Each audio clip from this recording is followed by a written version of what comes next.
Welcome back to our 1-hour special of News 5 at 6. I'm joined now with Pete McConnell and Jeff Priscillius. They caught the tornado in Hamilton County on camera. We're going to go ahead and roll some of that footage that you guys shot. And if you guys can just kind of talk us through, tell us what we're seeing here. Okay. At this point, we're seeing that tornado is beginning to touch down, and we really started to pay attention to it at that point.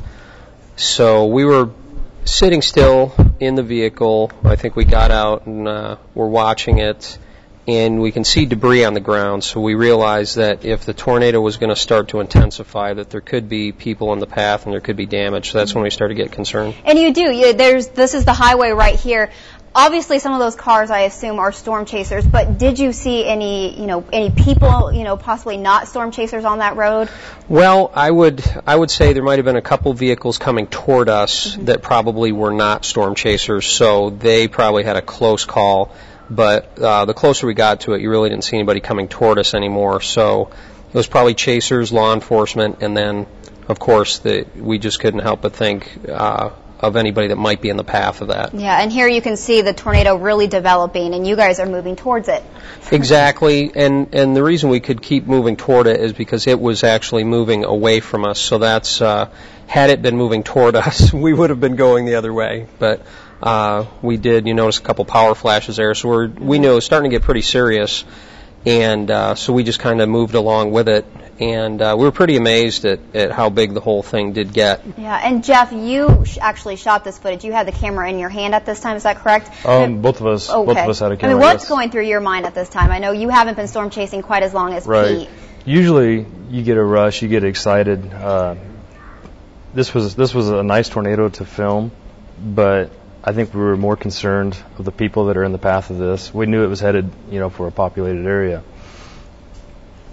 Yeah, that's for sure. We definitely did get concerned. We had stuck with this storm ever since it was in Buffalo County, and there were several times where we could see the rotation getting really tight, and we were right near the area of rotation, but there wasn't a touchdown. So this really actually surprised us, and we were pretty much just in amazement at it. And I don't know how unusual this is, but you just see a few sprinkles of rain on the window. I mean, no hail, doesn't seem like high winds at this time. Well, we were fortunate because this tornado was under the extreme southwest part of the storm, and we just happened to be in an area that was free of rain and hail, so it certainly helped with our visibility.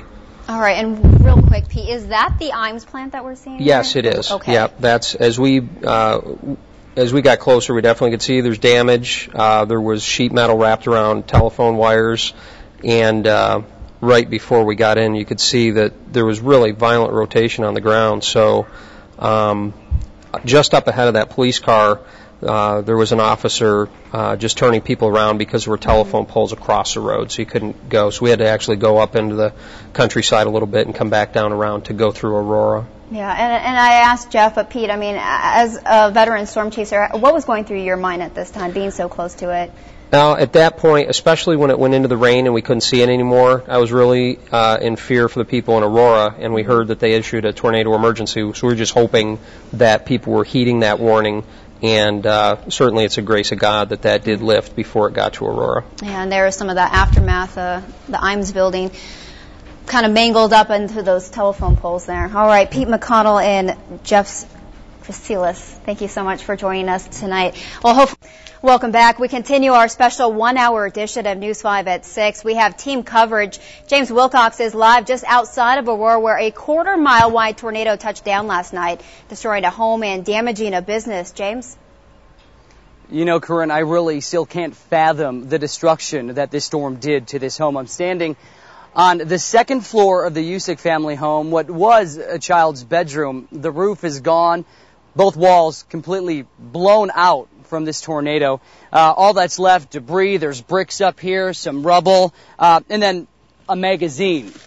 Just remnants of what this family had and what this family lost.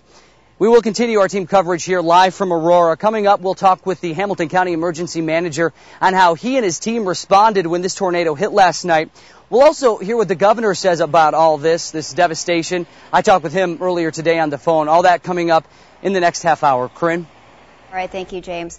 Last night on News 5 at 10, as we were bringing you the latest on the storms as they developed, we spoke with a woman on the phone that saw one of the tornadoes outside of her home. Today, Travis Kleneski sat down with Kay Amul to share her story. We started seeing the funnel cloud, and that one went back up, and then we saw the one where it started picking up like debris or dirt from the ground.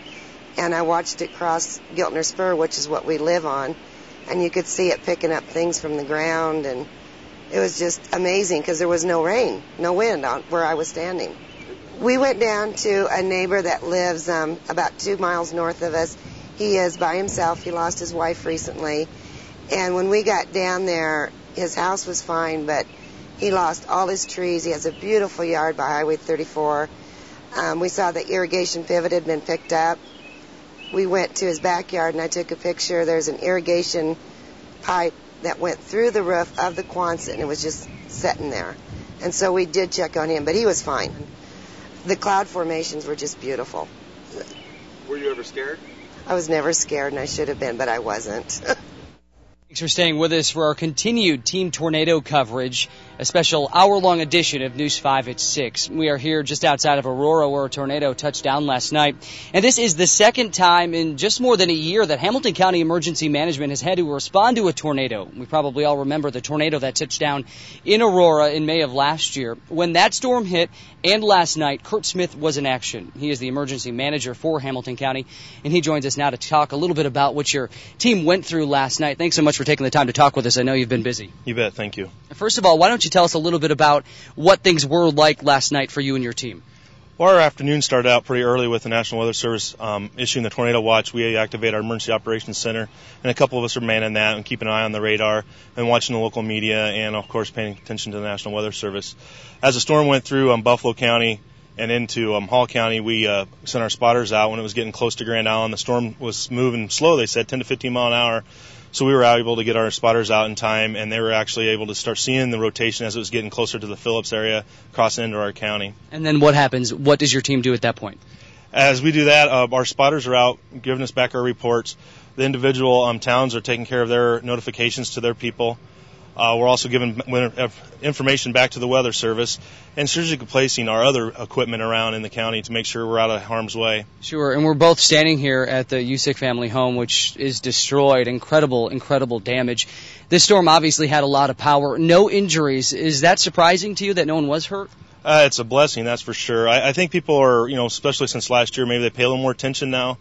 Pay attention to local media. The local media nowadays are on live with wall-to-wall action when a storm is happening. Last night you could pretty well pick any channel and watch it last night from when it was in Buffalo County and coming this way. And real quickly, Kurt, is something like this, do you go back and look at what happened last night, how things went, and try to learn from that so you can do better possibly next time if something like this were to happen again? Yes, we definitely do. There's always something you're going to learn to do better next time. We can always just keep learning, just like from last year. We went through and studied some stuff to go back and do better, and that's what we're going to do from this storm. All right, thanks so much for taking the time to talk with us. Kurt Smith, Hamilton County Emergency Manager. And Corinne, we'll send it back to you. But coming up, we will tell you what the governor had to say about this storm and the devastation that it's caused. That's coming up in just a little bit. Thank you, James. And we continue to receive some amazing photos taken by the people who saw the tornado near Aurora and the damage left behind it. As we go to break, here's a look at some of them.